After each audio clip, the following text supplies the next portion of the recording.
क्या इंसान को हर उस चीज़ का हक पहुंचता है जिसकी वो तमन्ना करे? नहीं, क्योंकि आखिरत और दुनिया तो तमाम तर अल्लाह ही के इख्तियार में है। और आसमानों में कितने ही फरिश्ते हैं जिनकी सिफारिश किसी के कुछ भी काम नहीं आ सकती।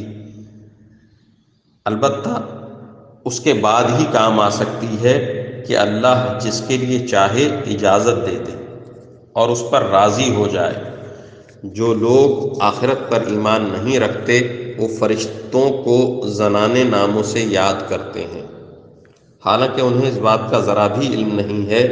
वो महज वहमो गुमान के पीछे चल रहे हैं, और हकीकत यह है कि वहमो गुमान हक़ के मामले में बिल्कुल कारआमद नहीं।